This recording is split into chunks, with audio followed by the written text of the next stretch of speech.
What's up guys, Dave with Miracle Canine Training. We are back here with another reaction video. I had a couple of people, when they saw that I was doing a reaction/critique video, they thought I was making a sassy one, thinking they were gonna see me talking about people using retractable leashes and doing all sorts of bad dog training related things.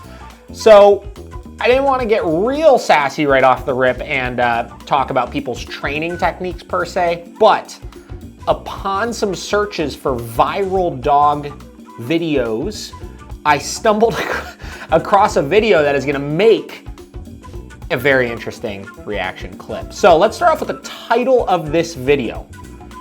Funny Angry Dogs Barking and Growling Compilation 2014 Dog Barking Videos. So, as I'm sure you guys can tell from the title of this, I don't know. I don't even know what to expect. Let's get into it here. We're gonna watch these clips and we're gonna see what we think about them. So here we go. All right, so right off the rip, starting off real strong here. We have a little terrier and we have a child. I would like to emphasize a child hugging the dog while the dog is growling with what I would presume to be a parent in the background laughing and telling the kid to give the dog kisses. All right, let's talk about this for a minute. One of the #1 things or places that people get bit is when they're in close proximity, usually very personal, in the dog's face, hugging, kissing on the nose is a very common one that we'll see. And you know, most of those people that get bit in those types of situations do not realize or go into it with the expectation of, I've done this forever and there's never been a problem. And I don't know why all of a sudden my dog bit you. And then we got people like this that are thinking it's comical to let their children do those things while the dog is showing signs of discomfort. So here's how this probably started. And we're gonna restart this video here so we can watch it again and talk about it one more time. So here's how this typically starts. Typically, where we see this start is we like to hug our dog, we like to kiss our dog, the dog's kind of giving the whale eye, maybe showing a little avoidance, this and that, and little by little it turns into this. And normally, those signs that we see, we realize our dog is uncomfortable with this, maybe we should stop doing those things. Instead, we have people laughing and promoting doing these things. So some of these videos are funny. This one I'm just gonna say is stupid. You're being an idiot. Don't do that. If your kid is at harm's risk by your dog, make them stop doing whatever they're doing. Create boundaries for your dog to advocate for them. Don't allow things like this to happen so it gets put on a funny angry dog compilation video, because you will get bit at some point. This person is going to get bit by this dog eventually, and the dog's gonna get put down, and we're gonna say, we never saw it coming ever. I don't know why it's happening, right? So, ridiculous. This is starting off real strong. We're gonna move into the next one here. All right, so in this one, we have a larger dog here, some sort of bull mastiff mix, barking and growling at his reflection in the mirror. Now this one is not as bad as the one before, I will say, obviously, but it is still something that is not a good thing to film and think is funny, right? Your dog is barking and growling here at a reflection of itself, right? Funny, wow, he doesn't know that's himself in the mirror, this, that, right? The problem here is that if your dog is getting that intense and that angry over seeing itself in the mirror, what do you think it's gonna do when it actually sees another dog, right? Same deal. People see things like this happen, they think it's funny, nobody's at harm's risk or anything, which I get, right? Then they'll see it happen outside of their window of their house or outside of their car window or through the fence, and they're like, oh, they're behind a gate, it's no big deal, they're protecting the house, I want my dog to bark when people are coming over, this and that. And then all of a sudden, one day, you forget to leave your door closed all the way, right? Somebody opens the door unannounced while the dog's in this reactive state of mind, while a dog's walking past, a person's walking past, whatever it's reacting to is walking past. Your dog darts out of the house, your dog bites it, your dog attacks it. Again, mark on the dog is put down, your fault in those situations. This is why I encourage all of my clients in these situations to discourage any reactivity, any barking in any of these situations, whether it's at a mirror, whether it's out the window, whether it's at a freaking stuffed animal, right? I don't care what it is, your dog shouldn't be doing those things, because you have to look at the long term of these things and why these become very, very, very serious problems, right? Like I said, it seems so minor when you're looking at it, because again, like it's something nobody is going to get hurt from that in that moment, but they all correlate together. All of these behaviors that your dog rehearses, if they rehearse in one area, unless you want your dog doing that ever to anything, you have to be discouraging it. So again, not as bad as the first one. We're going to move on to the third here. In this case, we got a little guy chasing his tail, growling, barking at it.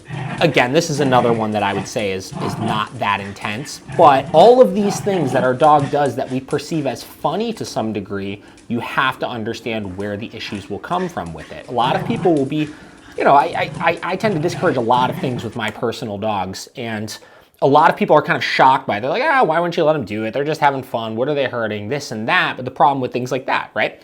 Obsessive behaviors, right? Compulsive behaviors that your dog rehearses, that constant need to chase and grab the tail. You gotta realize those aren't normal things that dogs do, right?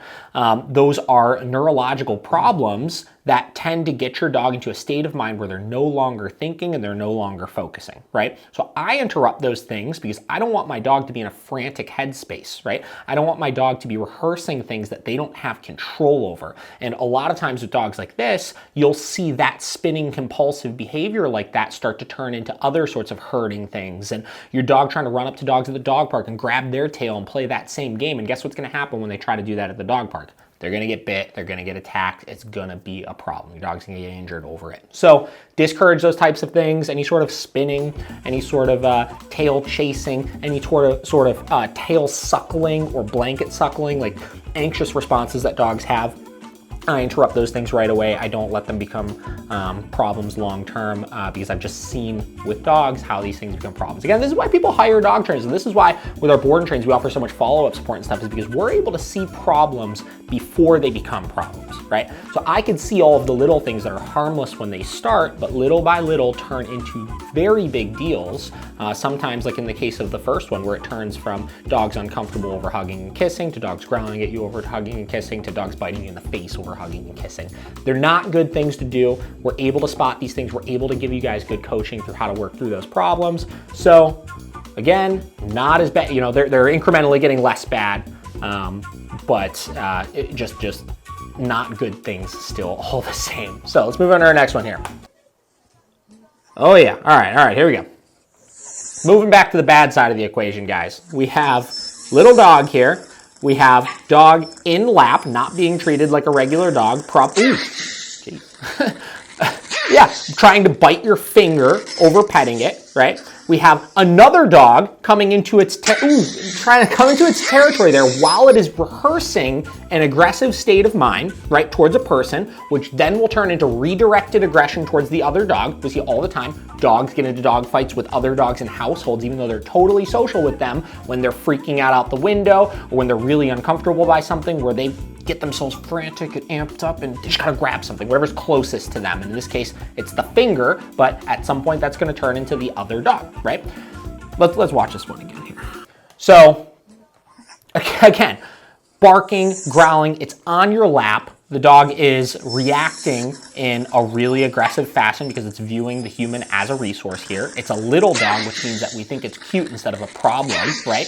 If your 100-pound German Shepherd or Mastiff was doing that exact same thing and chomping like that, that dog would likely get euthanized immediately. And people need to start realizing that about little dogs, is that these are very, very serious problems. And just because it's little doesn't mean that it is appropriate. I had a client that had a 7-pound mini dachshund that bit somebody so badly in the finger that it separated the bone at the knuckle, and they had to get hand reconstruction surgery. This stuff becomes serious problems when you let it escalate like that, and you have to stop it. And a part of that is realizing that your little dog is still a dog. They need structure, they need rules, they need discipline. They don't need to be carried around everywhere. They don't need to be in your lap all the time, because then they are starting to view you as theirs, and you're gonna have problems, guys. Again, you're gonna have problems. This one is not as bad as the first one because it's not a child involved. It's the owner just being an idiot in this case, but it is very close second runner-up to the situation. So moving on to the next one here. What do we got? Okay, this is not a big deal. This is just a little puppy barking at his toy here. Cute little puppy, obviously. Problem here, though. Pee pad on the ground. What's going on there? Guys, I've talked about this before. Pee pads with puppies. Why do you need it, right? Unless you literally live like 100 stories up in New York City or something like that, you are capable enough to take your dog outside to go to the bathroom. Pee pads do nothing but teach the dog to go to the bathroom in the house. You get stuck on the pee pad. Half of the time, the dog doesn't even consistently go on the pee pad, and they're a mess to clean up. They're never teaching the dog to be potty trained. Once you fade out that pee pad, especially if you use them for years, it is very, very, very difficult to housebreak your dog without it, and it is not a good way to do it. Don't be lazy. Potty train your dog like everybody else. Don't use pee pads. Let's move on to the next one. All right, similar to the reacting at the window with the other one, but in this dog's case, it looks far less of a big deal. I mean, the dog is clearly not, let's watch it one more time here. The dog is clearly not acting out in as aggressive of a fashion. It's simply just aroused in that case. Which obviously isn't a good thing either. Like, I don't want that arousal because that can turn later into the more aggressive displays and stuff, but not as big of a deal. So I think that's the last one we got here. I think we rolled through all of these. So in a summary, I would say that was a ridiculous compilation video. Why do people think some of the, you see it all the time, right? So on Facebook, I'm constantly scrolling through and I'll see videos that go viral, right? That people are just commenting are the funniest thing in the world. They're getting reshared, and they think it's so cute when these dogs are doing these things without realizing the repercussions of them. And that's just a part of the society we live in right now, where dogs are humanized so much, and we think that nothing bad is ever gonna happen and nobody's ever gonna get hurt in these cases. But the fact that you would title a video like that, a compilation video that has 2 million views, guys, on YouTube. That is absurd that 2 million people are watching this video, thinking that it is funny, thinking that it is cute, resharing it with their friends. Haha, look at this dog, it's growling while the human's hugging it. Guys, being a company that specializes in working with aggression rehabilitation and dogs that are dangerous, dogs that have hurt other people, I have seen firsthand repercussions of stuff like this. I have seen dogs severely injured before. I've seen humans severely injured before over this kind of stuff. And the fact of the matter is most people don't realize that dogs are capable of those things. They're animals, they're not babies, they're not humans. They need to be treated as such if you don't want to run into problems later. So don't share that stuff around, guys. Don't think it's funny. Don't let your dog do those things. Again, this is just a stupid reaction video of me watching a bunch of really, really dumb videos of really, really dumb people doing things with their dogs.